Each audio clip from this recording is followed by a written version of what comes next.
तपाईँहरू सबैलाई थाहा छ आज हामी विशेष प्रस्तुतिका साथ उपस्थित भएका छौँ। अविरल वर्षाको कारणले गर्दाखेरि बाढी पहिरो गइरहेको छ। 1 महिनामा जनधनको ठुलो क्षति भएको छ। 100 जना भन्दा बढीको मृत्यु भएको छ। अझै उद्धार हुन सकेको छैन। विपत्ता पनि अनगिन्ती छ। त्यसैले सरकारको ध्यान तत्काल त्यतातिर जाओस् भन्ने हाम्रो आग्रह छ, अनुरोध छ। मन्त्री परिषदको बैठक यतिखेर बालुवाटारमा बसिरहेको छ। मन्त्री परिषदको बैठकले विशेष राहतको घोषणा गरोस् भन्ने पनि आजको कार्यक्रममा हामी विशेष रूपमा प्रस्तुत हुँदैछौँ। शीर्ष नेताहरूको सङ्कल्प के छ त? यतिखेर महामारीको बेलामा, राष्ट्रिय विपदको बेलामा उहाँहरूको सोच र चिन्तन के छ त भन्ने बारेमा आजको कार्यक्रममा हामी विशेष खुलासा गर्दैछौँ। तपाईहरु सबैलाई थाहा छ कोरोनाको संक्रमण पनि छ, उपत्यका जोखिममा छ, तर निको भएर उपचार भएर घर फर्कनेहरूको संख्या पनि वात्तै बढेको छ। आज एकै दिन 1700 भन्दा बढीको उपचार भएर निको भएर घर फर्केका छन्। यो राम्रो कुरा हो, राम्रो सन्देश हो। यसबारेमा पनि आजको कार्यक्रममा हामी विशेष रूपमा चर्चा गर्दैछौँ। नेपाल कम्युनिस्ट पार्टीभित्रको आन्तरिक द्वन्द्वको बारेमा पनि आजको कार्यक्रममा हामी विशेष बहस गर्दैछौँ। जनता जान्न चाहन्छन् कार्यक्रममा शीर्ष नेताहरू के भन्नुहुन्छ? अहिलेको अवस्थामा साँच्चीकै नेपाल कम्युनिस्ट पार्टीभित्रको द्वन्द्व युद्ध विराममा जान सक्छ, सहमतिमा जान सक्छ? प्रधानमन्त्री केपी शर्मा ओली र प्रचण्डको बीचमा कुरा नभएको 3 दिन भइसक्यो। किन संवाद हुन सकेन? स्थायी समितिको बैठकमा अब के होला? सबैको ध्यान त्यतातिर गएको छ। आजको कार्यक्रममा हामी यसबारेमा पनि विशेष रूपमा चर्चा गर्दैछौँ। र मेजर पोलिटिकल पार्टीको दायित्व र जिम्मेवारी के हुनुपर्छ? सबै पोलिटिकल पार्टी किन एक हुन सकेन? किन मिल्न सकेन? राष्ट्रिय सङ्कटको बेलामा पार्टीभित्र किन आन्तरिक कलह र द्वन्द्व र विवाद छ भन्ने बारेमा पनि आज हामी विशेष रूपमा खुलासा गर्दैछौँ। केही समयको विश्रामपछि म पुनः आउनेछु। प्रतीक्षा गर्नुहोस्। जनता जान्न चाहन्छन् कार्यक्रम हेर्दै गर्नुहोस्।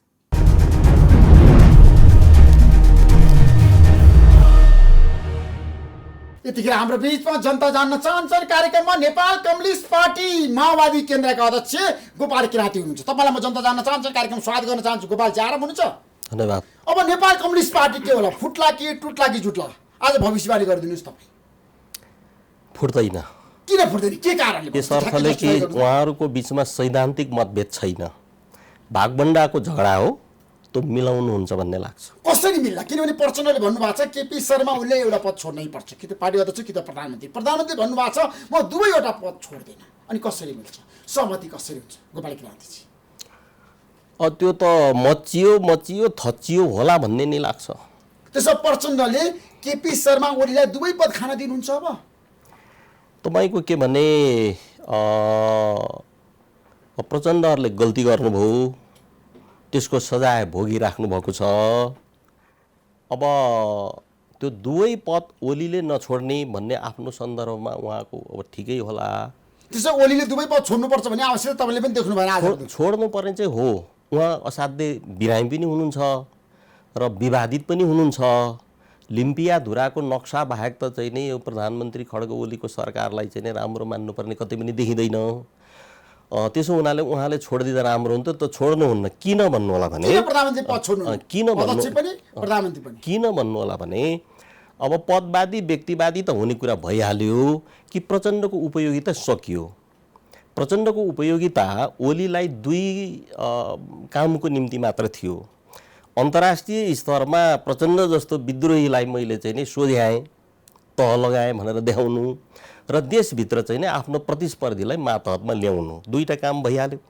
2टा काम भएपछि प्रचण्डको उपयोगिता सकिएको हुनाले प्रचण्डले भनेको चाहिँ ओलीले मान्नुहुन्छ भन्ने लाग्दैन। मानिदिए बडा राम्रो। यो 5 वर्षको दिएको हो नि त भोट, त जसरी भए पनि जनताले भोट दिए। उहाँहरूले लिनुभयो 5 वर्षको हो। त्यो चाहिँ ओली हुने कि माधव नेपाल प्रचण्डको हुने त्यो त हामीले भन्ने कुरा भएन। उहाँहरूको चाहिँ सरकार हुनुपर्छ। किनभनेदेखि जे हामीले प्राप्त गरेका छौँ यो अधुरो भए पनि, कम भए, आंशिक भए तापनि यसलाई चाहिँ संस्थागत गरेर जाने भन्ने हामीलाई लाग्छ। त्यसभए प्रचण्डको उपयोगिता सकियो, ओलीको लागि सकियो र चाहिँ नि अब माधव नेपाल, वामदेव गौतमहरूको लागि पनि अब ओलीसँग सङ्घर्ष गर्नको निम्ति त प्रचण्डको उपयोगिता हुन्छ, त्यहाँबाट बढी होइन। त्यसमा नेपाली राजनीतिमा अब प्रचण्डको भविष्य के छ त? किनभने तपाईँले चिनेको प्रचण्ड कस्तो व्यक्ति, किनभने तपाईँ सशस्त्र द्वन्द्वमा सँगै बन्दुक चढाएर द्वन्द्वमा सहभागी भएर आएको व्यक्ति त हो नि, हतियार उठाएर। 15 वर्ष हामी एउटै कमिटीमा बस्यौँ, एउटै कमिटी बस्नु तपाईँ प्रचण्ड 15 वर्ष अध्यक्ष, हामी सदस्य भएर 15 वर्षसँगै बस्यौँ र म राम्रो चिन्दछु। अब त्यो बेला जुन बेलासम्म यो चाहिँ के भने नेकपा माओवादी केन्द्र बन्यो, बादल, मातृका यादव, तिलक परियार चाहिँ नि मणि थापा सहितको चाहिँ नि हामीहरू सहितको बन्यो, त्यो बेलासम्म उहाँ मूलतः क्रान्तिकारी हुनुहुन्थ्यो। वैद्यहरूले चाहिँ क्रान्ति छोड्यो भनेर उहाँहरूले चाहिँ छोडेर जानुभयो, विभाजनमा लाग्नुभयो। मैले चाहिँ नि बिग्रेको छ असाध्यै हाम्रा बुढा, तर चाहिँ नि कहीँ न कहीँबाट सही बाटोमा सोझ्याउनुहुन्छ भन्ने लागेको थियो। त 74 साल असोजमा आएर दुर्घटनामा हालिदिनु भयो। त्यही बेला मैले त बिलय भने तपाईँसँगै चाहिँ नि जो अन्तर्वार्ता गरियो, तपाईँले धमलाको अमलमा आएर विशेषमा खुलासा गर्नुभएको थियो, बिलय भनियो, त्यो प्रमाणित भयो आज। त्यसभए माओवादी केन्द्र नेकपा एमालेमा विलय भएको थियो। प्रचण्ड समूह चाहिँ नेकपा माओवादी केन्द्र त हामीले निर्वाचन आयोगमा दर्ता गर्यौँ, चिन्ह सबै लिएर ठिकठाक पारेका छौँ। प्रचण्ड समूह विलय भयो। अब उहाँको ठाउँ भनेको चाहिँ सार्वजनिक आत्मआलोचना गर्ने, माओवादको सिद्धान्त छोडेर देश जनता सहित प्रति मैले चाहिँ गल्ती गरेँ, आत्मआलोचना गर्दछु भनेर माओवादी आन्दोलनमा आउनु हो। त्यो अहिले आउनुहुन्न। फेरि प्रचण्ड माओवादी आन्दोलन अहिले किन नआउने, के कारणले आउनुहुन्न? तपाईँको पार्टीमा आउने सम्भावना छ माओवादी केन्द्रमा? त्यो प्रतिष्ठाको विषय हुनसक्छ, प्रतिष्ठाको विषय हुनसक्छ। त्यस कारणले अहिले चाहिँ आउनुहुन्न। तर जहाँ उहाँ गर्दै हुनुहुन्छ त्यो गलत ठाउँ हो। त्यसमा नेपाल कम्युनिस्ट पार्टीमा जतिन्जेल प्रचण्ड रहनुहुन्छ अब उहाँ कमजोर बन्दै जानुहुन्छ, तपाईँको भनाइ त्यही हो? अब वर्ष दिन पहिला एउटा अन्तर्वार्तामा मैले भनेको थिएँ कि ओलीले त्यहाँ गइसकेपछि 60-40 को सङ्गठन यो साङ्गठनिक चाहिँ के भनेदेखि हैसियत उहाँहरूको त 51% नै नीति र नेतृत्व टुङ्ग्याइदिन्छ भने 60% उहाँले छोडिदिनु भएको छ। हामी भन्ने पनि गर्दछौँ कि ओली रोगी, त्यस कारणले चाहिँ नि मरिहाल्छन्, मरिहालेपछि म राज्य गर्छु भनेर उहाँ जानुभएको, तर ओलीले मृगौला फेरेर झन् तन्दुरुस्त हुनुभएको छ। त त्यसो गर्दाखेरि चाहिँ वर्ष दिन अगाडि नै हामीले भन्यौँ, मैले के भनेको थिएँ भने त्यसरी गइसकेपछि त्यो भित्रको सल्लाहले प्रथम अध्यक्ष ओलीलाई मानिसकेपछि, नेता मानिसकेपछि ओलीले जति दिन्छन् त्यति थापेर खानुपर्छ, होइन? ओली दिन तयार हुनु नि त आजको दिनमा। उहाँले मलाई भन्नुभएको छ, प्रधानमन्त्रीले भन्नुभएको छ, हिजो ईश्वर पोखरेलले यही कार्यक्रममा आएर भन्नुभयो, जनता जान चाहन्छन् कार्यक्रम, तपाईँले हेर्नुभयो होला, क्लियर कट बताउनु भएको छ। ओलीले दुवैवटा पद छोड्नुहुन्न, किन छोड्नु पर्छ? त्यसो हुनाले नै चाहिँ प्रचण्ड अराजकता गरिराख्नु भएको छ। उहाँ अराजकता किन उहाँले चाहिँ सुम्पिनु भयो त? अध्यक्ष किन सुम्पिनु भयो? प्रधानमन्त्री चाहिँ के भनेदेखि त्यो मङ्सिर 4 गते भन्नेमा किन सुम्पिनु भयो? अहिले कचकच गरेर त भएन नि त। यसको अर्थ ओली ठिक भन्ने होइन मेरो भनाइ। त्यसमा प्रचण्ड र ओलीको ठिक त तपाईँको विचारमा समीक्षा गर्दाखेरि आजको अवस्थामा देशको राजनीतिमा? अब हरेक वस्तु र घटनालाई 1 को 2 मा विभाजन गरेर हेर्ने दृष्टिकोण हुन्छ माओवादी मान्यता। त्यसअनुसार चाहिँ यो लिम्पियाधुराको नक्सा अब निचोरिएर अब चाहिँ नि पेलिएर जतासुकैबाट भए तापनि ओली सरकारले जो चाहिँ नि अब निर्णय गर्यो नेपालको हो भनेर र संविधान संशोधन पनि गर्यो, त्यो राम्रो कुरा। त्यसमा ओलीलाई धन्यवाद दिनुपर्छ। त उपरान्तमा चाहिँ नि प्रचण्डको जो अस्थिर चाहिँ के भनेदेखि चरित्र छ, यदि हामी अहिलेको भन्दा अलिक बलियो चाहिँ नि अवस्थामा भइदिएको भए त्यो चाहिँ नि के भनेदेखि त्यता ढल्कने हुन्छ, जता शक्ति उता चाहिँ उहाँ लाग्नुहुन्छ। हिजो त त्यसले राम्रो गर्यो र आउने दिनको हकमा चाहिँ अब को राम्रो भन्दा पनि बेग्ला बेग्लै विश्लेषण गर्नुपर्छ। अब धेरैले यो कार्यक्रममा आएर गोपाल किराँतीजी के भनेका छन् भन्दाखेरि प्रचण्डलाई ओलीले थाङ्नामा सुताउनको लागि सफलता प्राप्त गर्नुभयो, त्यो सही हो? त्यो दुईटा उपयोगिता थियो, सिद्धियो। मैले भने त्यसको आधार के? थाङ्नामा कसरी प्रचण्ड सुत्नुभयो त ओलीको? अब त्यो त तपाईँको उहाँहरूको सहमति छ र सायद ओली पक्षका कार्यकर्ताहरू होलान्। आवाज के सुनिन्छ भने आउने महाधिवेशनसम्म त यसै गरी जानु पर्यो नि त, होइन भने त भङ्ग हुन्छ यो एकता पनि भन्छन्। त्यो पनि होला, उहाँहरूको के सहमति हो त्यो अनुसार गर्नु पर्यो।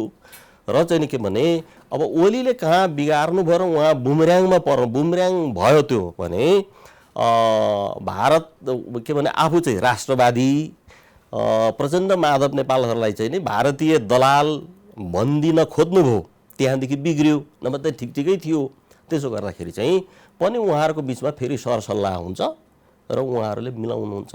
होइन, तपाईँलाई थाहा छ त प्रचण्डले चितवन पुगेर भन्नुभएको छ भारतीय दलाल को हो अथवा लिम्पियाधुरा लिपिका कालापानीको नक्सा जारी गर्नको लागि कसले महत्त्वपूर्ण भूमिका निर्वाह गरेको थियो भन्ने त आगामी दिनमा छ नि आउने पुस्ताले मूल्याङ्कन गर्छ भने प्रचण्डले चेतावनी दिनुभयो नि त ओलीलाई।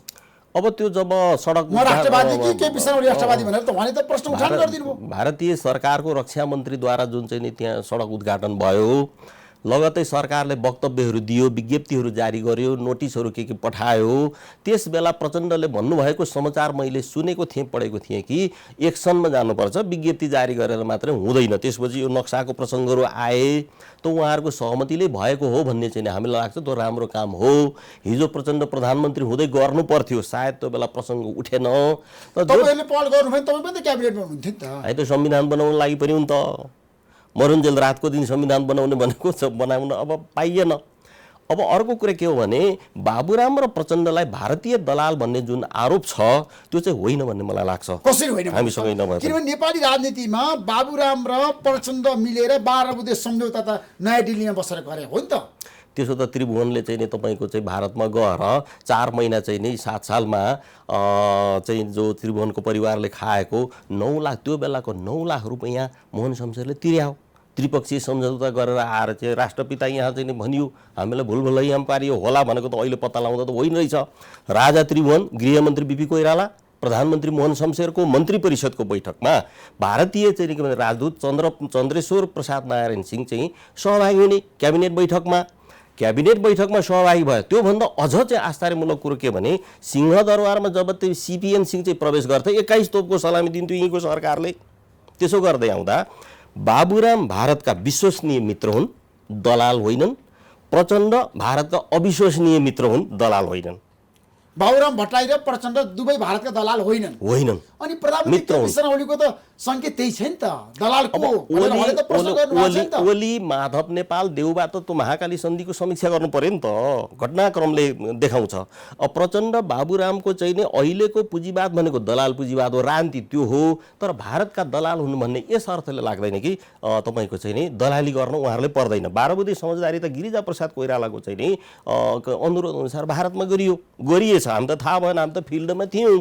12 बुँदे समझदारी हामीलाई हुने कुरा भएन। हामीले नीतिगत पारित गरेका थियौँ रुकुमको चुनवाङमा चाहिँ 62 साल असोजमा लोकतान्त्रिक गणतन्त्रको निम्ति अब चाहिँ नि साझा मोर्चा खडा गर्ने। राजावादी संसदवादी माओवादी भयो, संसदवादी र हामी मिल्नुपर्छ र गणतन्त्र ल्याउँ।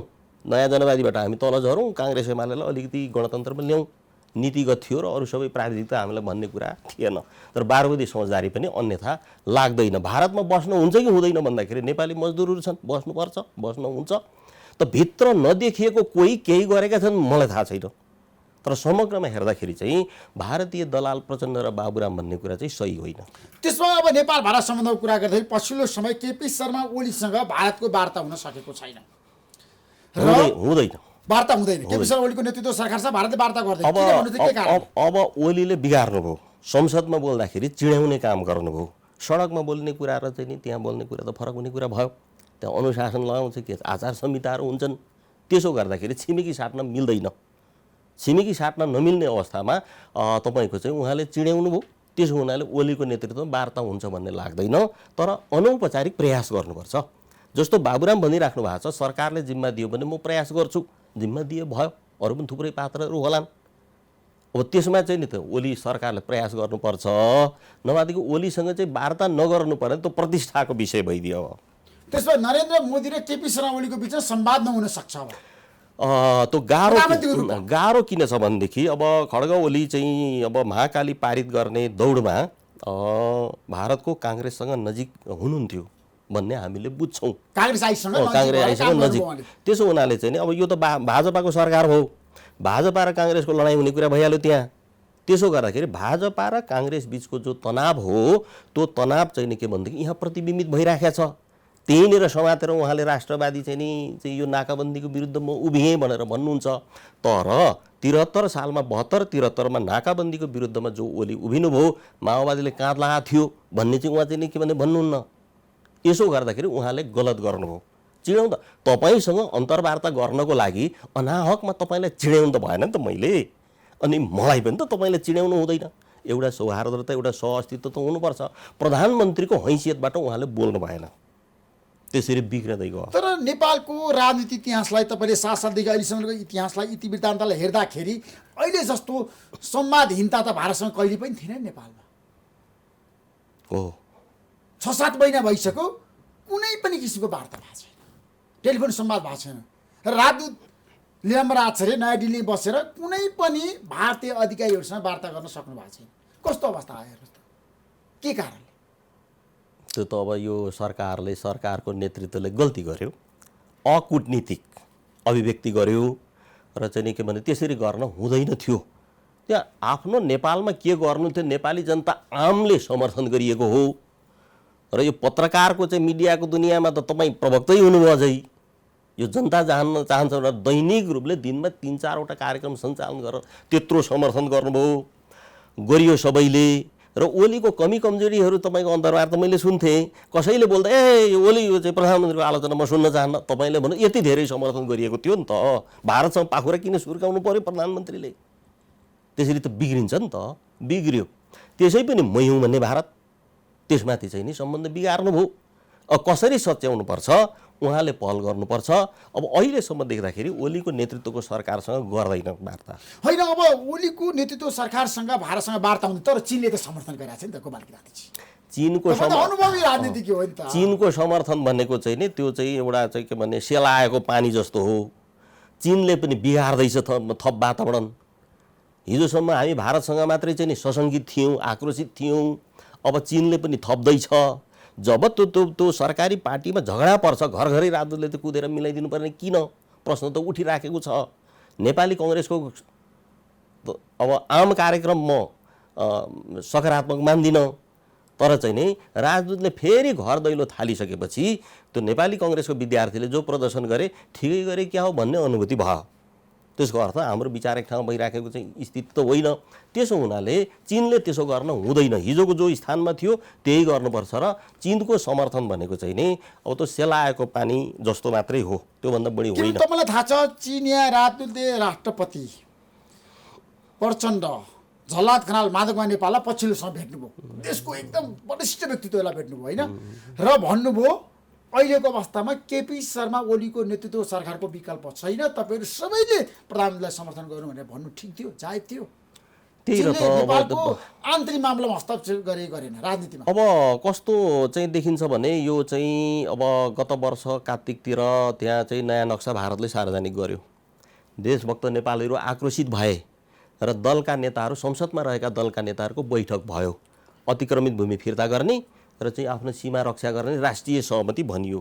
हामी खुसी भयौँ, राष्ट्रिय सहमति लागू गर भन्ने एउटा मागसहित मेची महाकाली फागुनमा हामी चाहिँ नि के भने हिँड्यौँ पनि, पैदल यात्रा अभियान हामीले गऱ्यौँ पनि। त त्यसपछि कुन परिस्थितिमा अथवा कुन के भने अब समयमा त्यो सडक उद्घाटन गर्यो त भारतले भन्दा सडक उद्घाटनको केही दिन पहिला ओली, प्रचण्ड, माधव नेपाल बेसरी झगडा गर्नुभयो। झगडा गरिसकेपछि चिनिया राजदूतले घर घरै देउसी खेलेर झगडा मिलाइदिनु भयो। त्यो झगडा चिनिया राजदूतले सरकारी पार्टीको झगडा मिलाइदिएको प्रतिक्रिया स्वरूप चाहिँ नि भारतले सडक उद्घाटन गर्यो भन्ने हामीलाई लाग्छ। त्यही बेला लकडाउनको बेला भारतमा पनि त्यही दशा छ, नेपालमा पनि कोरोनाको त्यही दशा छ। उद्घाटन किन गर्नु पर्यो त भन्दाखेरि चाहिँ यो चिनिया चाहिँ हस्तक्षेप बढ्यो है, त्यसको जवाब दिया होला। त्यो लद्दाखमा उनले लडी पनि राखेका छन्। त्यसो गर्दा फेरि पनि चीनबाट जो भइराखेको छ त्यो सही होइन भन्ने हामीलाई लाग्छ। त्यसो नेपाली राजनीतिमा चिनिया चलखेल बढेको छ, यसलाई चीनले फाइदा लिन्छ कि नेपालले फाइदा बढी?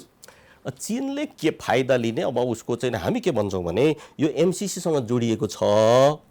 एमसीसी सम्झौता अब पारित अनुमोदन गरिसकेपछि नेपाल चाहिँ नि अमेरिकाको सैनिक आधार क्षेत्र हुन्छ र चाहिँ नि सैनिक आधार क्षेत्र भइसके अमेरिकाको सैनिक आधार क्षेत्र भइसकेपछि चीनको चाहिँ नि के भनेदेखि चाहिँ नि एम्बुस एरिया हुन्छ भनेर मैले लेखिसकेको छु, बोली पनि सकिया छ।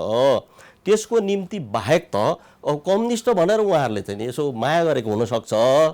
अब कम्युनिस्ट हुन् कि होइनन् भन्ने कुरा त चाहिँ हामी देखि नै राखेका छौँ बजेटबाट। नेपाल कम्युनिस्ट पार्टी कम्युनिस्ट होइन र नेपालको अभिजात वर्गको पार्टी हो, अभिजात वर्गीय कम्युनिस्ट, बुर्जुवा कम्युनिस्ट भन्छौँ, सर्वहारा कम्युनिस्ट हामी। सर्वहारा कम्युनिस्ट तपाईँहरू माओवादी केन्द्र कम्युनिस्ट भनेको सर्वहारा वर्गको पार्टी हो। त्यो त उहाँले छोडेर हिँड्नुभयो, होइन भनेदेखि बजेट बनाउँदाखेरि के गर्नुभयो? र उहाँहरूले जनताको जनवाद जो भनिराख्नु भएको छ ओली प्रचण्डले आफ्नो प्रतिवेदनबाट उहाँहरूको जनता को हो भन्दाखेरि चाहिँ ओलीको जनता ओम्नी ग्रुप, प्रचण्डको जनता ठेकेदार अधिकारी, अरू त नाम मात्रै हो। शारदा प्रसाद अधिकारी चाहिँ प्रचण्डको जनता, मजदुर किसान सुकुम्बासी त होइनन् प्रचण्डको जनता। भएको भएदेखि यसो गर्दैन थिए।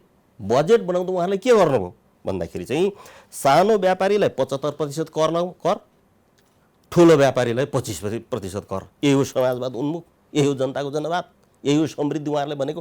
त्यस कारणले त्यो मिलिराखेको छैन। त्यसो हुनाले हामी के भन्छौँ भने उहाँहरू बुर्जुवा कम्युनिस्ट हो। किन कम्युनिस्ट छोड्नुहुन्न?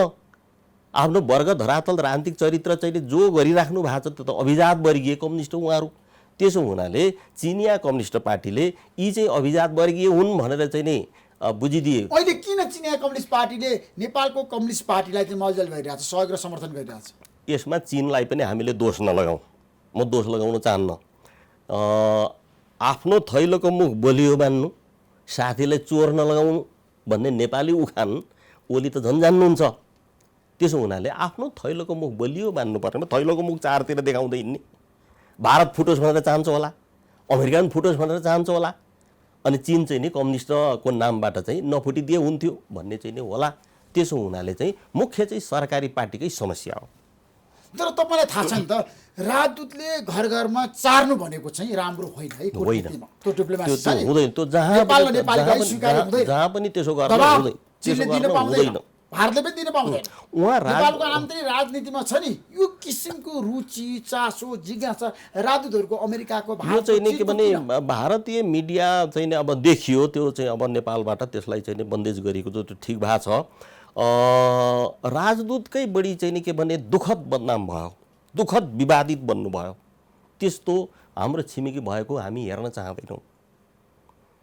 अब राकेश सुद चाहिँ नि के भने सडकमा निस्केर भाषण गर्दै खास गरी माओवादीलाई गाली गर्दै हिँड्थे, तिनलाई चाहिँ नि नआइज भन्दा भन्दै सोलुखुम्बुमा जबरजस्ती आए। तपाईले कालो झण्डा देखाउनु गर्ने कालो झण्डा मात्र होइन, युवाहरू भेलाएर जुत्ता हनाइयो। नेपालमा पहिलो पटक भारतीय राजदूतलाई जुत्ता हान्ने गोपाल किराती नै हो, जुत्ता हानियो। त्यसपछि भारतीय राजदूतको चाहिँ बाहिर निस्केर प्रवक्ता बन्ने, नेता बन्ने त्यसपछि चाहिँ रोकिए जस्तो छ, देखिएको चाहिँ खुसी लागेको छ। त त्यसो गर्दाखेरि चीन त असाध्यै चाहिँ नि के भने के कूटनीति भनेर भन्छ, शान्त कूटनीति के भन्छ। त्यसैमा रहँदाखेरि नै चीनको पनि हित नेपालको पनि हित हुन्थ्यो भन्ने राजदूतको सक्रियता नेपाली जनताको लागि सुपाच्य हुँदैन। त्यो चाहिँ नि अब सुपाच्य भन्दा पनि त्यो चाहिँ के भनेदेखि राम्रो भएन। अनावश्यक रूपमा चीन विवादित पर्यो। म तपाईँलाई एउटा स्मरण गराउँ, चीनले त गुमाउँदैछ एउटा कुरा, लिपुलेकमा आएर गुमाइदियो। अहिले राजदूतको चाहिँ नि अब राजदूत आफै दौडेको नभएर सरकारको निर्देशन होला सायद, के भने 65 सालमा मन्त्री भइयो। त्यो संस्कृति मन्त्रीलाई बोलाउने त्यहाँ चिनिया राजदूतावासको चलन रहेछ। त्यो नयाँ वर्षको कार्यक्रममा अन्नपूर्ण होटलमा बोलाइसकेपछि भाषण गर्नु पर्यो। र पहिला त्यहाँको राजदूत क्युगो हङ भन्ने राजदूत हुनुहुन्थ्यो, उहाँले भाषण गर्नुभयो नेपालीमा चाहिँ नि, त्यहाँ जान्नेहरूले चाहिँ अनुवाद गरे। त्यसपछि मलाई बोल्न लगाइयो। त बोल्न लगाउँदाखेरि मैले के भने भन्दा त्यो मैले नेपालीमा बोलेको चाहिँ फेरि चिनियामा अनुवाद गरिदिने। त्यहाँ चाहिँ डाक्टर हरिश्चन्द्र शाह हुनुहुन्थ्यो, चिनियाले भन्दा बढी राम्रो चिनिया भाषा बोल्ने उहाँ। अब 400-500 जना जति अब चिनियाहरू पनि थिए त उपस्थिति त्यो समारोहमा।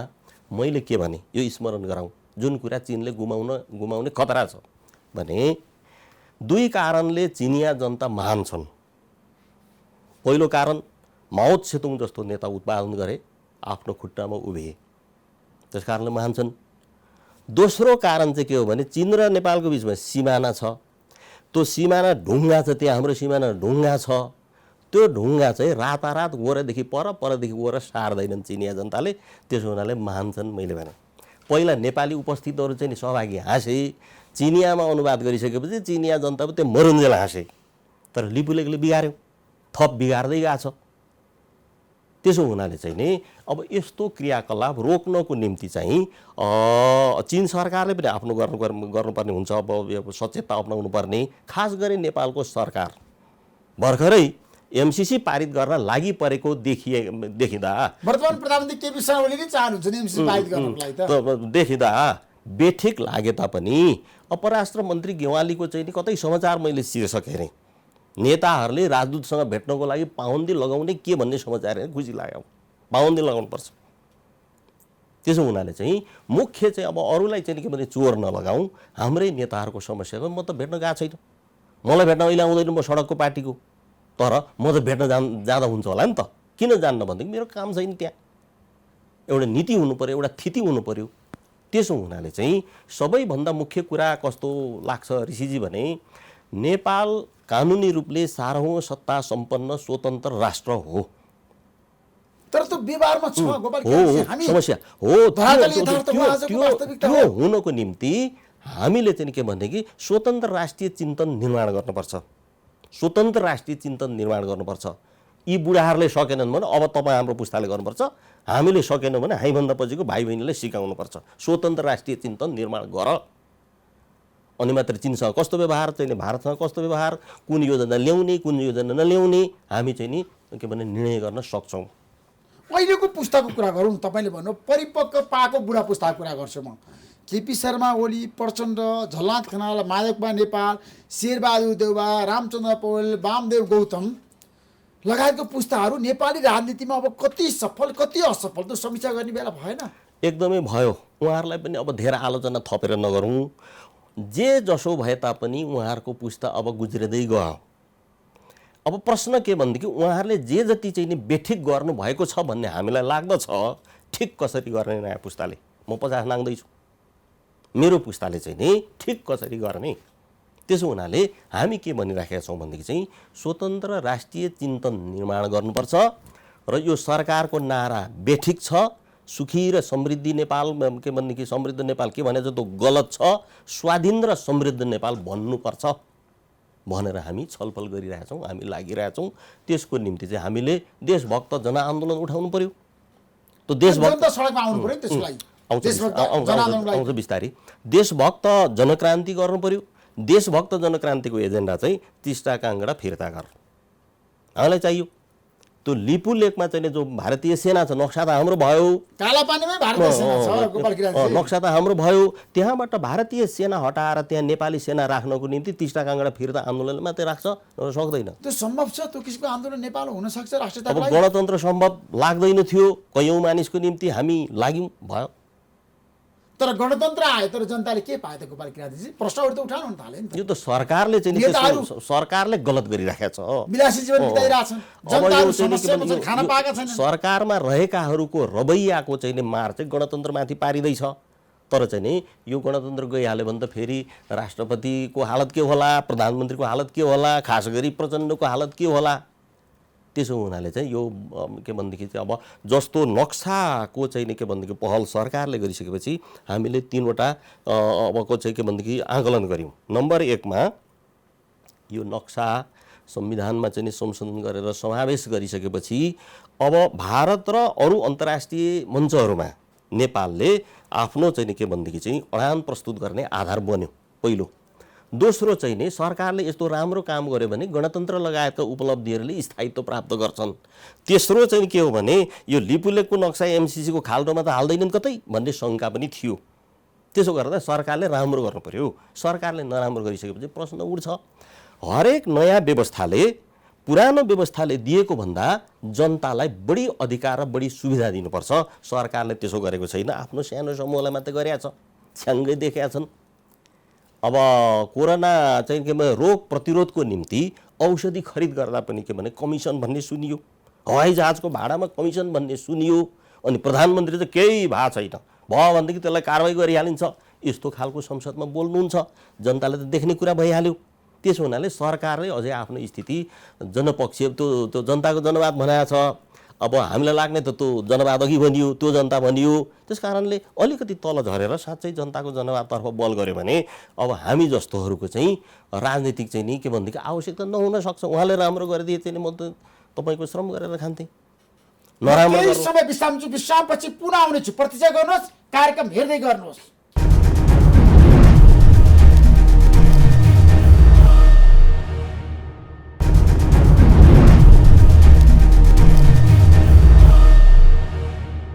हामी जनता जान्न चाहन्छन् कार्यक्रममा छौँ। तपाईँलाई पुनः म कार्यक्रममा स्वागत गर्न चाहन्छु। गोपालजी, तपाईँ प्रचण्डको क्याबिनेटमा मन्त्री बन्नुभयो, प्रचण्डले राजीनामा दिनुभयो र प्रचण्डलाई प्रधानमन्त्री बनाउनको लागि आजसम्म नेपाल कम्युनिस्ट पार्टीका केपी शर्मा ओली, माधव कुमार नेपाल, झलनाथ खनाल लाग्नु भएन। प्रचण्डले कतिजनालाई प्रधानमन्त्री बनाउनु भयो त भन्नुहोस् न तपाईँ। अब एकजनालाई बनाउने भनेर मैले सुझाव गरेका थिएँ यो 66मा, त्यो चाहिँ नि विजय गच्छेदारले बाँडिदिए। जब रुकुमाङ्गत कटुवाल प्रकरणमा हामीले छोड्नु पर्यो, छोडिसके पछाडि केन्द्रीय समितिको बैठक भइराखेको थियो र त्यो बैठकमा यहाँ जाउला खेलमा मैले पम्फा भुषाल हामीसँगै बसेका थियौँ। मैले भने कि काङ्ग्रेस एमाले किन जिम्मा दिने, 53 सिट थियो फोरमलाई उपेन्द्र यादवलाई चाहिँ समर्थन गरिदिँदा हुँदैन? खुसुक्कै दिदीलाई भने कुरा ठिक हो, पम्फा दिदीले भन्नुभयो। अनि मैले भन्नुहोस् त दिदी बैठकमा भन्दा तिमी नै भन भनेपछि मैले भने। भनिसके पछाडि यो विचारणीय कुरा भन्नुभयो प्रचण्डले। त्यो बेला उहाँहरू जानुभयो उपेन्द्र यादवलाई समर्थन गर्ने, हामी फ्लोरमा बस्ने, मन्त्री नहुने भनेर चाहिँ भनियो त्यहाँ। त भन्दाखेरि चाहिँ उपेन्द्र यादवले के भन्नुभयो अरे भनेदेखि सरकारमा नभई त कसरी गर्ने? त त्यसपछि विजय गच्छेदारले 2 टुक्रा बनाइदिए र उपेन्द्र यादवलाई प्रधानमन्त्री बन्न पाइएन। यो पनि हो। त पछि अब त्यो चाहिँ नि अब के भने एउटा द्वन्द्वको क्रममा माधव नेपाल प्रधानमन्त्री, कटुवाललाई त्यो बेला कारबाही नगरेको भए त्यो माधव नेपाल बन्नुहुन्न थियो। ओली प्रचण्डको गल्ती होइन त्यतिखेर रुकुमाङ्गत कटुवाललाई कारबाही गर्नु? अब त्यो पछि आउँदा गल्ती देखियो। त्यो बेला चाहिँ नि जो स्थायी समितिमा उहाँहरू हुनुहुन्थ्यो, हामी म पोलिट ब्युरोमा मात्रै थिएँ, निर्णय गरेर आउनु भएछ कटुवाललाई कारबाही गर्ने भनेर चाहिँ सुनाइयो। खुसी लाग्यो, ठिक हो कारबाही गर्ने। त पछि आउँदाखेरि त्यो अनावश्यक हतार कुलबहादुर खड्काको भरोसा र छत्रमान सिंह गुरुङप्रतिको अविश्वास, यो गुरुङ चाहिँ कता अरे, यो खड्का चाहिँ हाम्रो अरे भन्ने तिनी हामीभन्दा माथिकाले त्यो बेलाको चाहिँ नि स्थायी समितिकाले अब त्यो सही गरेनन्। त त्यसपछि अब झलनाथलाई चाहिँ नि अब काँध हालेर बनाएको हो, ओलीलाई पनि 72 सालमा बनाएको हो, प्रचण्डले बनाएकै हो। अब फेरि प्रचण्डलाई चाहिँ नि ओली ढालेर हामीले बनायौँ 73 सालमा। किन भन्नु होला भने अब अघि पनि भनियो भारतीय के भने नाकाबन्दीको विरुद्ध ओलीले जुन अडान लिनुभयो 72-73 सालमा माओवादीले काँध हालिएको थियो नि त। तर उहाँहरूले के गर्न थाल्नुभयो भने सबै राम्रा काम जति एमालेको भागमा माओवादीको त कोही हिसाबै छ, त्यो एकीकृत माओवादी थियो, कोही हर हिसाबै छैन। त्यो भयो चाहिँ ढाल्नुपर्छ भनेर कसिएर मिडियामा लाग्यो, अन्तमा समर्थन फिर्ता गरियो, ढालियो। त त्यसो गर्दा अहिले चाहिँ नि सुनिँदैछ के भनेदेखि चाहिँ झलनाथ अब थुप्रै लाग्नु भएको छ त्यहाँका नेताहरू, पूर्व एमालेका नेताहरू। तर के सुनिन्छ भने अब ओली सरकार चाहिँ नि के भने अब ढालिसकेपछि झलनाथ राष्ट्रपति हुने अरे, अब चाहिँ माधव नेपाल के अध्यक्ष हुने अरे, प्रचण्ड प्रधानमन्त्री हुने अरे, त्यो के हो थाहा छैन। त त्यसो हो भने त झन् साह्रो चाहिँ त्यो चाहिँ नि अब पदीय भागभण्डाको लडाइँ भइसकेपछि अब तैँले मात्रै खाने, मलाई चाहिँ खानु नदिने भनिसकेपछि म खाइराखेको बेला त डिस्टर्ब गर्ने भन्ने ओलीको भइराखेको छ। यदि स्थायी समितिको बैठकले प्रधानमन्त्रीलाई राजीनामा दिनको लागि निर्देशन दियो भने के हुन्छ त्यतिखेर? त्यो बेला चाहिँ नि अब अहिलेसम्मको प्रधानमन्त्री ओलीले जो भन्नुभयो मलाई बहुमतले कारबाही गर, म अर्को पार्टी बनाउँछु भनेकै आधारमा हो भनेदेखि त्यो बेला फुट्ने भयो। अन्यथा चाहिँ नि अब त्यसो अब हुँदैन। तपाईँको हामी के भन्दै आएका छौँ यो प्रसङ्गमा भने प्रचण्ड किङ बन्न खोजेर सफल हुँदैनन्। अझै पनि एउटा सानो ठाउँ चाहिँ किङ मेकर हुनुपर्छ। आफूले प्रधानमन्त्री खोजेर उहाँ पाउनुहुन्न। अहिले प्रचण्ड केपी शर्मा ओली पछि प्रधानमन्त्री बन्ने सम्भावना छैन। अब त्यो छैन र त्यसो गर्दा नै बढी त्यहाँ रडाको मचिन्छ। अब हामी जो चाहिँ नि अब उहाँहरू विलयमा जानुभयो, हामीले विलय भन्यौँ, हामी गएनौँ।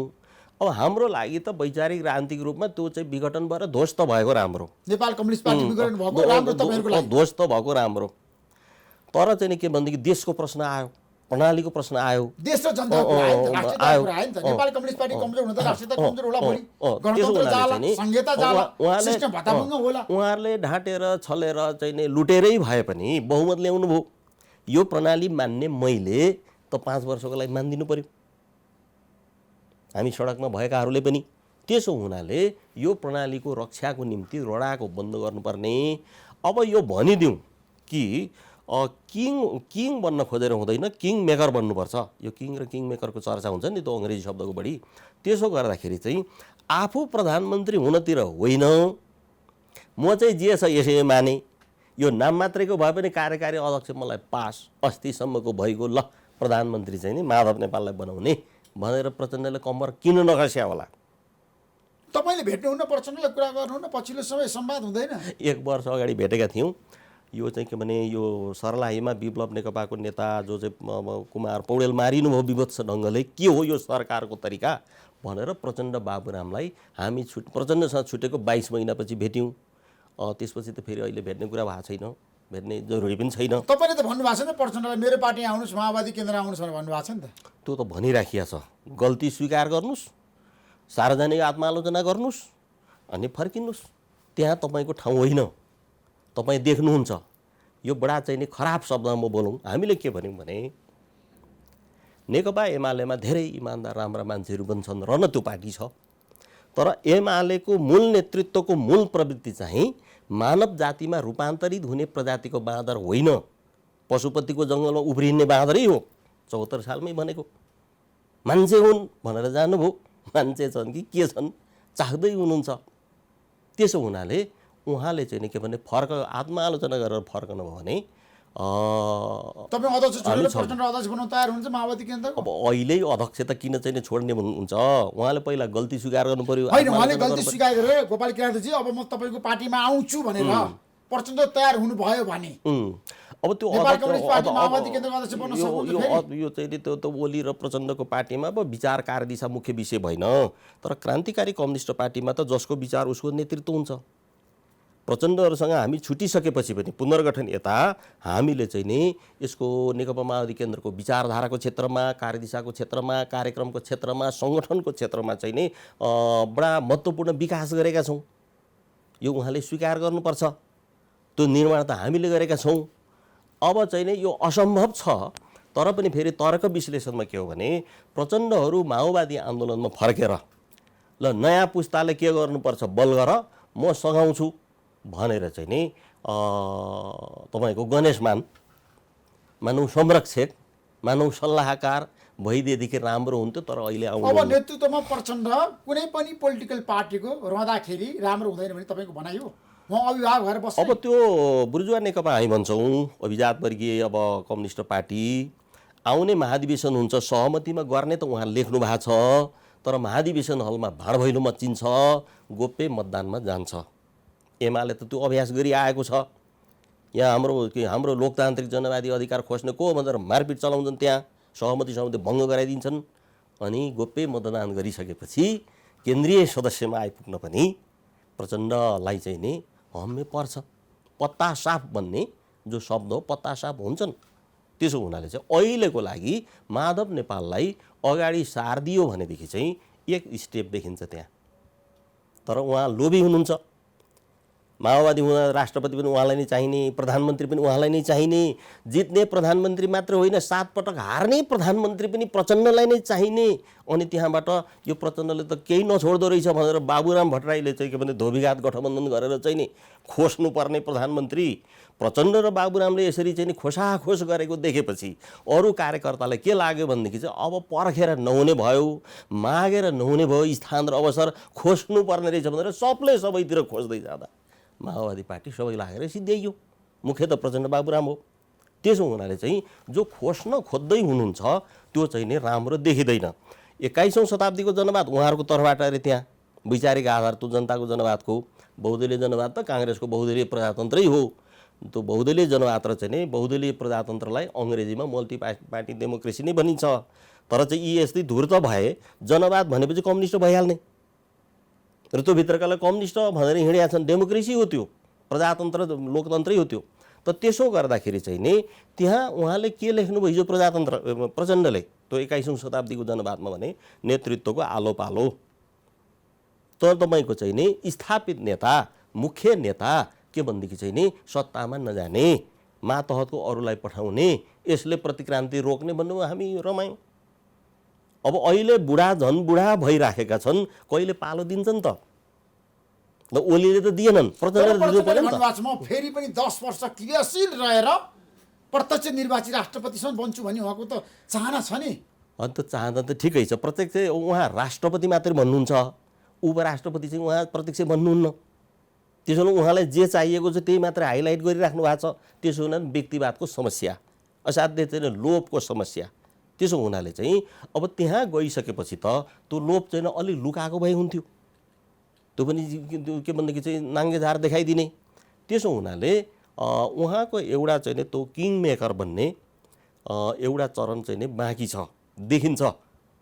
त्यो भएन भने किङ मेकर बन्न पनि उहाँलाई देलाएर पार्टीभित्र उहाँका समूहहरूले गुटले त्यही त समस्या छ। त्यो चाहिँ नि पाहाले पाहाको खुट्टा समातेर चल्नै नदिने भन्ने जस्तो होला। अब यो चाहिँ नि अभिजात वर्गमा नबदलिएको मानिस स्वतन्त्र हुन्छ। कम्युनिस्ट पार्टीमा सर्वहारा वर्गको आफ्नो आत्मनिर्णयको अधिकार सुरक्षित राख्नुपर्छ भनिन्छ। उहाँ त त्यो वर्गको नभएर अर्कै वर्गको भइदिएको हुनाले त्यो स्वतन्त्रता गुमाउनु भएको छ। त्यसको कारण अप्ठ्यारो परिरहेको छ। बन्दाखेरि माधव नेपाललाई प्रधानमन्त्री बनाउँदाखेरि प्रचण्डलाई फाइदा छ भविष्यमा। एक स्टेप बनायो भनेदेखि चाहिँ नि जस्तो अहिले कार्यकारी अध्यक्ष पास लजाउनु परेन प्रचण्डहरू, त्यो प्रतिष्ठाको सवाल बनाइराख्नु परेन। अब उहाँहरू जो एउटा समूह बनेको देखिन्छ, त्यसो भएदेखि आउने महाधिवेशनको अध्यक्ष चाहिँ म है माधवजी भने त्यो त माधवले मान्नु पर्यो। तर केपी शर्मा ओली हुन्जेलसम्म प्रचण्डलाई अध्यक्ष बन्न दिएला नेपाल कम्युनिस्ट पार्टी? त्यो गाह्रो त छ, तर चाहिँ के भनेदेखि अहिले जसरी त्यहाँनिर चाहिँ केन्द्रीय समिति कता स्थायी समितिमा बहुमत अल्पमत भन्ने सुनिन्छ नि, त्यही ढङ्गले गयो भने चाहिँ त्यहाँ एक चरण के भने एक कदम चाहिँ सम्भावना देखिन्छ। अब ओलीले आउनु महाधिवेशनमा कति प्रतिस्पर्धा गर्न शारीरिक रूपले कति सक्नुहुन्छ त्यो थाहा छैन, गाह्रो पर्छ होला। उहाँले घोषणा गरिसक्नुभयो फेरि पनि म अध्यक्ष बन्छु, प्रधानमन्त्री बन्छु चुनावपछि नै भनेर उहाँकै मान्छेले भन्न थालिसके। यी त चाहिँ नि के भने हामीभन्दा पहिलाकाहरू मर्ने बेलासम्म चिहानमा पनि तपाईँको अध्यक्ष र प्रधानमन्त्री पद लिएर जानुपर्नेले हाम्रो देश बिग्रिया छ। त्यसले गर्दाखेरि नयाँ पुस्तामा ओली प्रचण्डहरूको झगडाले चाहिँ यो पोलिटिक्स इज डटी गेम भन्ने चाहिँ चरितार्थ गरिराखेको छ, लाजै मर्दो भएको छ। त्यसो हुनाले नयाँ पुस्ताले नयाँ ढङ्गले स्वतन्त्र राष्ट्रिय चिन्तन गर्नु पर्यो भनेर हामी आग्रह गरिराखेका छौँ। त्यसमा यदि केपी शर्मा ओली प्रधानमन्त्री पनि रहनुभयो, पार्टी अध्यक्ष पनि रहनुभयो भने आउने महाधिवेशनसम्म जाँदाखेरि प्रचण्डको राजनीति चाहिँ समाप्त हुन्छ। एकदमै हामी त्यही देख्छौँ। किनभनेदेखि त्यो सहमति जो आलो पालोको उहाँहरूले गरौँ त्यो लागु हुन चाहिँ पाएन र चाहिँ नि अब त्यसलाई चाहिँ के भनेदेखि अब उहाँहरूले छोड्नुभयो वा छोडाइयो। त्यो हुँदै जाँदाखेरि कदम कदम जसरी काङ्ग्रेस र एमाले का नेताहरूसँग बारोमुदी गर्दै आउँदा एक कदम भन्यो, दुई कदम भन्यो, तीन कदम भन्यो, माओवादीलाई सिद्ध्याइयो नि, त्यही सूत्र त्यो भित्र चाहिँ नि ओलीहरूले प्रचण्डको विरुद्धमा प्रयोग गर्दछन्।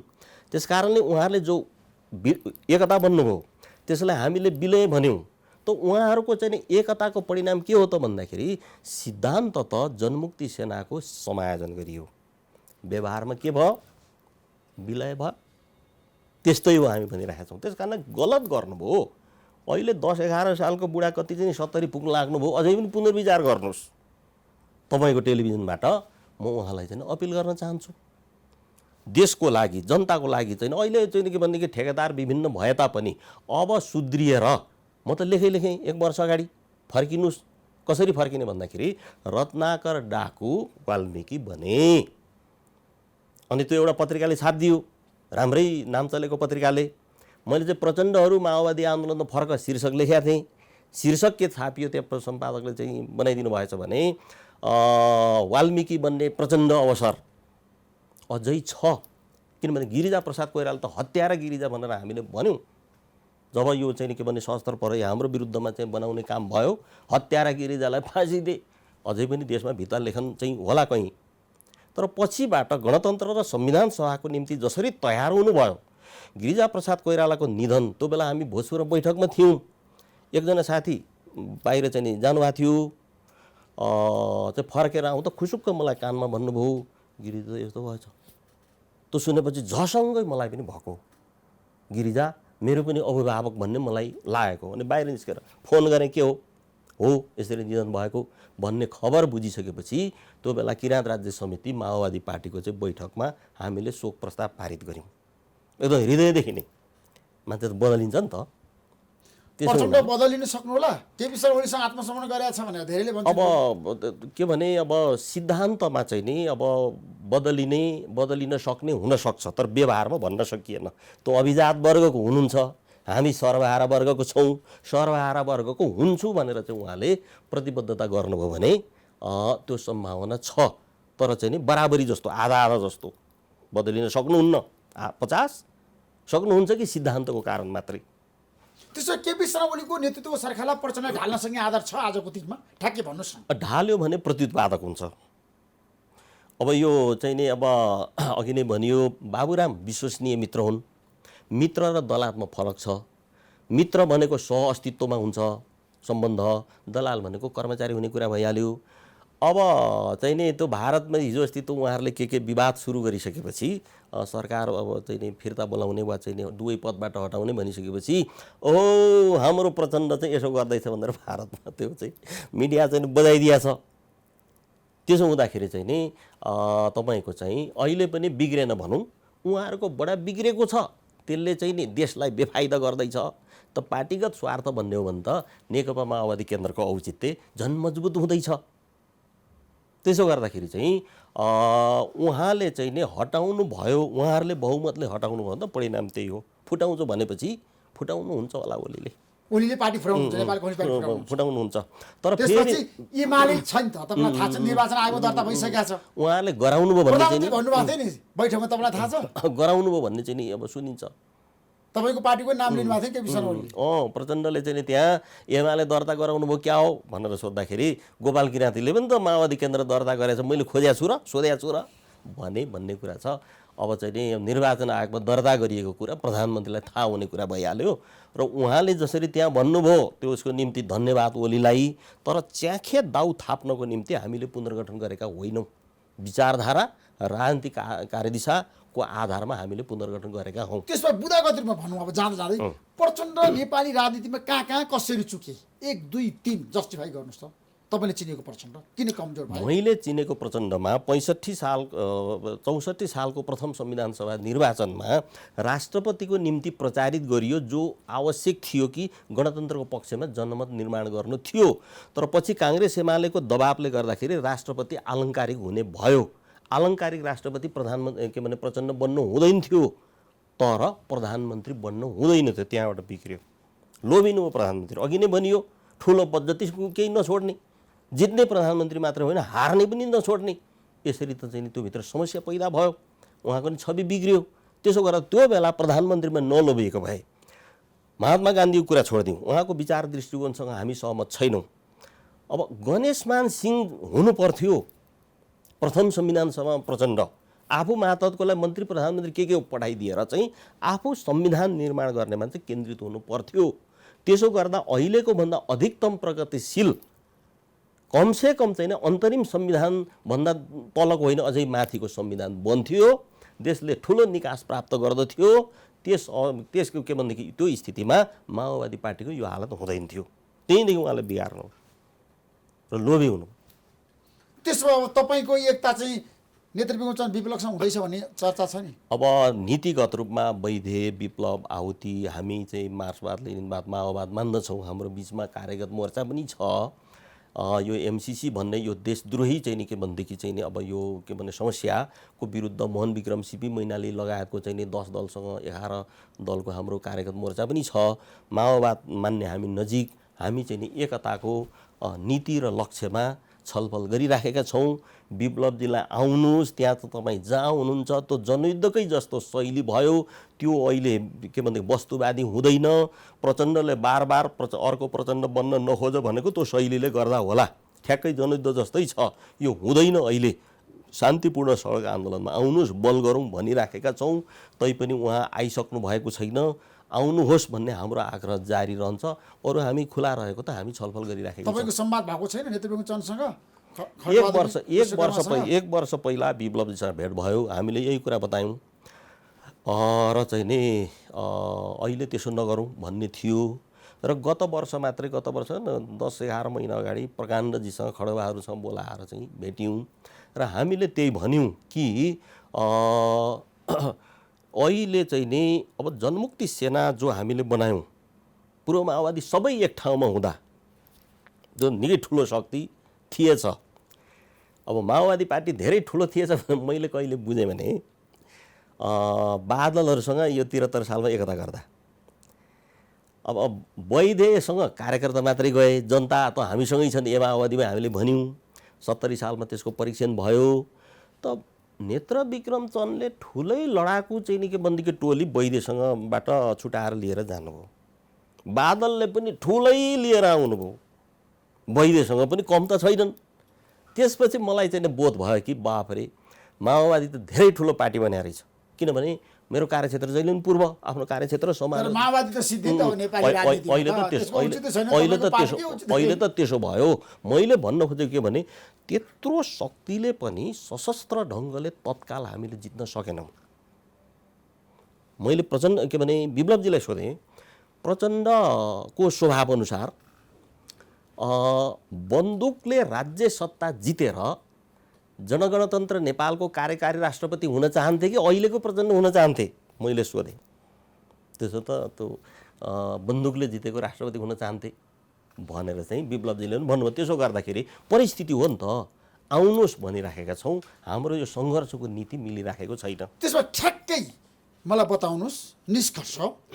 अब हाम्रो देशमा गणतन्त्र सङ्कटमा पर्यो, संहिता सङ्कटमा पर्यो, सिस्टम कोल्याप्स हुँदैछ, संविधान जाँदैछ, पूर्व राजा ज्ञानेन्द्र राजा हुँदैछ भने हल्ला पनि गर्छ नि मान्छेले, त्यसमा सत्यता छ? अब राजतन्त्र फर्कियो भने यो देश रहँदैन। यो देश सिक्किमको बाटोमा घुँडा टेकेर हिँड्नुपर्छ नेपालले। किन भन्नु होला भने अहिले जोसुकै राजा बनाए पनि, त्यो परिवारभित्रका जोसुकैलाई बनाए पनि हिमानी शाह चाहिँ नि डिफेक्टो महारानी हुने हो। भारतको अभिजात वर्गको छोरी, भारतको अभिजात वर्गको छोरी राजेन्द्र लक्ष्मीको रोलमा आइसकेपछि सिक्किमको बाटोमा नहिँडेर धर्माउँछ नेपालले। त्यस कारणले राजतन्त्र फर्काउनु भने देशभक्ति होइन। त्यसमा राज संस्था फर्क्यो भने नेपाल सिक्किममा सिधै जान्छ। त्यसो त व्यापारी राजा तर नारायणी हत्याकाण्ड कसले गरायो? त्यसको जवाफ त राजाले ज्ञानेन्द्र शाहले दिएको। त्यो बेला पार्टीले के भन्यो भनेदेखि चाहिँ विदेशी लगानीमा, विदेशी योजनामा के ज्ञानेन्द्र र पारसाको चाहिँ कमानमा त्यो भयो। मेरो पार्टीले त्यो बेला भनेको हुनाले त्यही मैले मान्छु कि त्यहाँ चाहिँ नि छानबिन गर्नुपर्छ कि पर्दैन। म तपाईँलाई एउटा तथ्य बताउँ भने जब मन्त्री भइयो नारायणी दरबारलाई सङ्ग्रहालय बनाउने जिम्मेवारीसहित संस्कृति मन्त्रालयमा आयो, त्यो मन्त्री भएको भोलि बिहानै म गएँ, कस्तो ठाउँमा राजा बसिया रहेछन् त, नारायणी दरबार हेर्न गइयो। जाँदाखेरि त्यो घटना भएको कहाँ हो? त्यो त्रिभुवन सदन भन्ने चाहिँ समाचारमा पढियो। त्यहाँ कर्मचारीले सोद्धाखेरि कर्मचारीले के देखायो भनेदेखि पोखरी। त्रिभुवन सदन त खनखान गरेर जब उखेलेर फालेर त्यो पोखरी बनाइया रहेछ। किन यसो भएको? यसो गरियो भन्दाखेरि बिचरा कर्मचारी बोल्न चाहेनन्। त्यसपछिबाट त्यो कर्मचारीलाई त्यसको आकार सोधेर इन्जिनियरलाई चाहिँ नक्सा बनाउन लाएर तला नसाब एक तला मात्रै बनाएर माथिल्लो तला चाहिँ छैन, त्रिभुवन सदन यस्तो थियो, यहाँ यो घटना भयो, यहाँ यो घटना भयो भनेर त्यहाँ चाहिँ के भनेदेखि त्यहाँको चाहिँ के भने त्यो पथ प्रदर्शकले देखाउँछ। अहिले त ज्ञानेन्द्र शाहको पारस शाहको कैफियत छैन भने त्यो त्रिभुवन सदन उखेलेर फालेर त्रिभुवन सदन भएको के भनेदेखि घडेरीमा पोखरी किन बनाउनु पर्यो? उहाँले हो नि त स्पष्ट पार्ने। तर ज्ञानेन्द्रको लोकप्रियता त बढाएको छ नि पछिल्लो समय। यो त ओली प्रचण्डहरूले बिगारेर हो। यता नभए चाहिँ त्यता भन्छ नि त। नदी जब चाहिँ नि यता जान पाउँदैन, जान नपाउँदै यता हान्छ। त्यसो हुनाले चाहिँ यो गणतन्त्रलाई मजदुर किसानको र देशभक्तहरूको गणतन्त्र कसरी बनाउनेमा हामी लाग्नुपर्छ। अब सेनाको प्रश्नमा नेपालको सेना सरकारको निर्देशनमा लगातार चल्दै आएको छ। आफूले राजनीति गरेको पाइँदैन, व्यापार गर्दैछ कि भन्ने प्रश्न चाहिँ उठेको छ। त्यो क्या हो? त्यो सेनाभित्रको सबै हामीले जान्ने कुरो भएन। तर सेनाले आफूले राजनीति गरेको छैन अहिलेसम्म।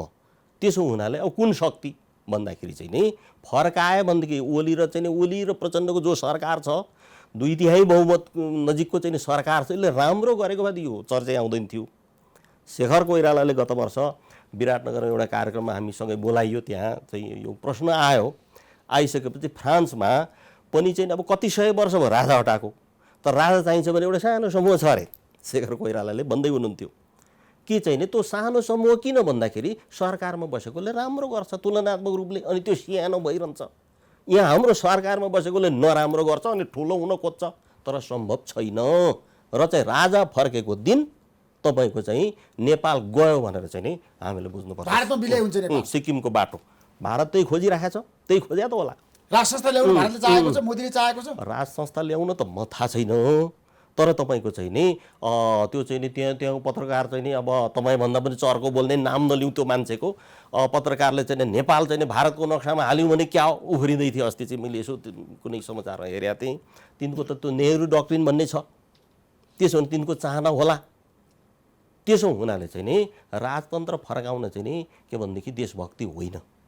Thank you so much Gopal Kiratiji, महत्त्वपूर्ण समय दिनुभयो। तपाईँलाई म धेरै धेरै धन्यवाद दिन चाहन्छु। नमस्कार। धन्यवाद।